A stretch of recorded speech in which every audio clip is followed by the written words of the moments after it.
नमस्कार, फाइटर समाचार में आपका स्वागत है। पेश है आज 28 नवंबर सोमवार शाम 4 बजे राजस्थान की खास खबरें। बाड़मेर जिले में शादी के 6 महीने बाद ही पड़ोस में रहने वाले युवक को विवाहिता दिल दे बैठी।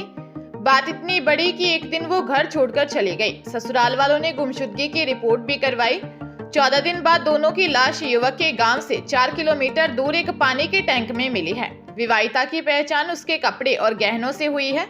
मामला सिंदरी इलाके का है। 19 वर्षीय चन्नी की शादी सिंदरी इलाके के विष्णाराम से हुई थी। 13 नवंबर को चन्नी बिना किसी को बताए घर से कहीं चली गई। ससुराल वालों ने विवाहिता की खूब तलाश की पर कोई जानकारी नहीं मिली। दूसरे दिन 14 नवंबर को परिवार ने थाने में गुमशुदगी दर्ज करवाते हुए 20 वर्षीय जोगाराम पर संदेह जताया था। जोगाराम विष्णाराम का पड़ोसी था। वहीं पुलिस की माने तो दोनों के बीच प्रेम प्रसंग चल रहा था। स्थानीय लोगों ने बताया कि विवाहिता की शादी के बाद से ही दोनों के बीच अफेयर शुरू हो गया था। उदयपुर में रियल एस्टेट कारोबारियों पर चल रही कार्रवाई के तहत 5वें दिन 200 करोड़ रुपए से ज्यादा की अघोषित संपत्ति के दस्तावेज जब्त किए गए। इनकम टैक्स छापों में ग्रुप संचालकों के ठिकानों से 20 किलो से ज्यादा सोने के जेवरात और 2 करोड़ रुपए की नकदी मिली है। बताया जा रहा है कि अभी 1 दर्जन से ज्यादा बैंक लॉकर्स पर कार्रवाई करना बाकी है। इनकम टैक्स विभाग की टीम एक्मे और अंकुश रियल एस्टेट ग्रुप से जुड़े पार्टनर से पूछताछ कर रही है। साथ ही जांच में हर रिकॉर्ड को खंगालने में जुटी है। टीमों को जांच में सॉफ्ट स्टोन कारोबार में इन्वेस्टमेंट के साथ ही मोटे ब्याज पर कई लोगों को लोन देने की फाइलें मिली हैं। शनिवार को भी 20 से ज्यादा ठिकानों पर पूछताछ की गई। इनकम टैक्स की टीमें अपने अंतिम दौर में कारोबारियों के स्टेटमेंट रिकॉर्ड कर रही है।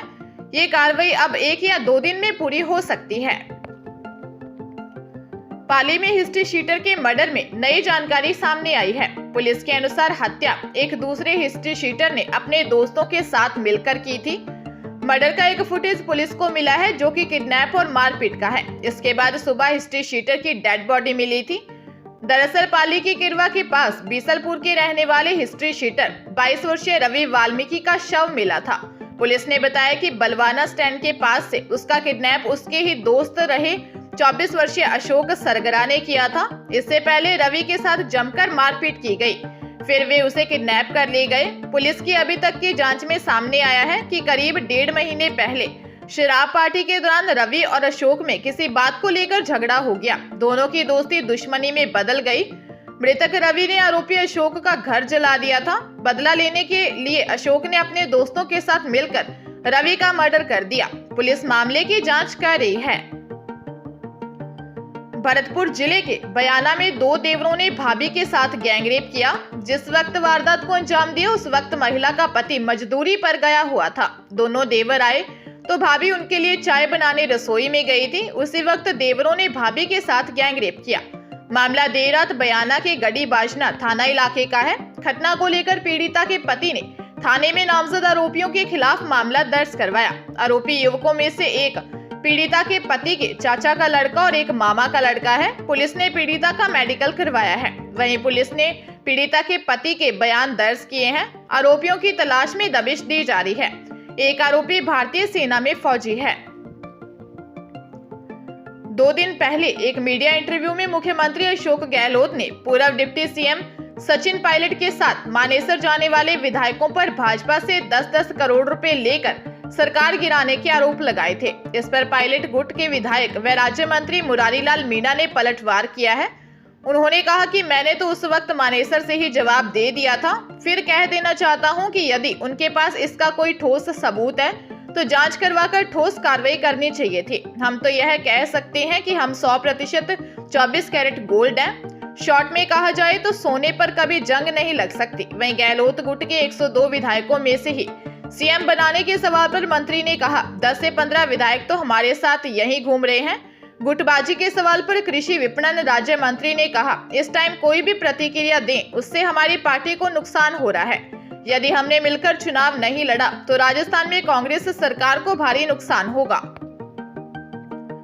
सीकर के रिंगस इलाके में एक महिला की लेक्चरर की नौकरी लगवाने के नाम पर 15.5 लाख रुपए की ठगी का मामला सामने आया है। एक दंपति ने महिला और उसके पति को झांसे में लिया, खुद को आरपीएससी स्टाफ बताकर रुपए ऐंठ लिए। जब महिला का पति दंपति के घर पहुंचा तो उन्हें अपने साथ हुए फ्रॉड का पता चला।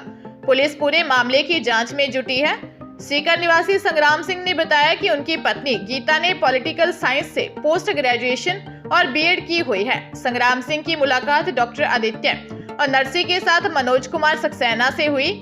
मनोज ने संग्राम सिंह को कहा कि वह आरपीएससी में लीगल एडवाइजर है। मनोज ने संग्राम को उसकी पत्नी गीता की नौकरी लगवाने का झांसा देकर पल्लवी नामक महिला से मिलवाया, जिसे अपने आरपीएस की सचिव बताया। इसके बाद 15,50,000 रुपए ले लिए। इसके बाद मनोज और उसकी पत्नी पल्लवी ने उसे झूठे मुकदमे में फंसाने की धमकी देकर भगा दिया। पुलिस मामले की जांच कर रही है। राजसमंद के देवगढ़ पुलिस थाना क्षेत्र के हीरा के बस्सी गांव में गत 20 अक्टूबर को पुजारी परिवार को जिंदा जलाने के मामले में पुलिस ने मुख्य आरोपी को गिरफ्तार किया है। जांच अधिकारी राजसमंद डिप्टी बेनी प्रसाद मीना ने बताया कि पुजारी को जलाने के मामले में 8वें व मुख्य आरोपी तुलछा सिंह उर्फ भावेश सिंह रावत निवासी पेला बाड़िया पीपली नगर थाना देवगढ़ को गिरफ्तार किया है। इस मामले में पुजारी नवरतन लाल की इलाज के दौरान मौत हो गई थी, जबकि उनकी पत्नी का इलाज उदयपुर के सरकारी हॉस्पिटल में जारी है। गिरफ्तार आरोपी को बापर्दा रखा गया है। मामले में पुलिस की जांच अभी जारी है। अन्य आरोपियों को भी गिरफ्तार किया जा सकता है। जालोर जिले के सरवाना में पिस्टल दिखाकर लूट का मामला सामने आया है। चोरों ने घर में सो रहे मकान मालिक और नौकर को पिस्टल के दम पर बंधक बनाया और फिर घर में अलमारी में रखे गहनों सहित 1,30,000 रुपए नकदी ले गए। पुलिस ने पीड़ित की रिपोर्ट पर मामला दर्ज कर लिया है और जांच में जुटी है। पीड़ित जावंताराम जैन ने बताया कि वह अपनी पत्नी और नौकर आमद खान के साथ अपने पुश्तैनी मकान में रहता है। उसकी पत्नी किसी काम से मुंबई गई थी। रात को वह और नौकर घर में सो रहे थे। 3 नकाबपोश बदमाश घर में घुसे। वह और नौकर जागे तो बदमाशों ने पिस्टल दिखाकर उनके हाथ पैर बांध दिए। इसके बाद अलमारियों के लॉक तोड़कर गिरवी आए सोने चांदी के गहनों समेत 1,30,000 रुपए ले लिए। सरवाना पुलिस चोरों की तलाश कर रही है। श्रीगंगानगर जिले के रिको स्थित विकास WSP लिमिटेड के एडमिनिस्ट्रेटिव ऑफिस में आग लग गई। ऑफिस के एसी में लगी आग थोड़ी देर में भड़क उठी। गनीमत यह रही कि आग के ऊपर की बिल्डिंग और आसपास बनी अन्य बिल्डिंग को चपेट में नहीं लिया। गार्ड की सूचना पर मौके पर पहुंचे कंपनी स्टाफ ने फायर ब्रिगेड को सूचना दी। मौके पर पहुंचने के बाद फायर ब्रिगेड ने कुछ ही मिनट में आग पर काबू पा लिया। आग लगने से एडमिनिस्ट्रेटिव ऑफिस की दीवारें काली हो गई, वहीं मेज और कुर्सी भी जल गए।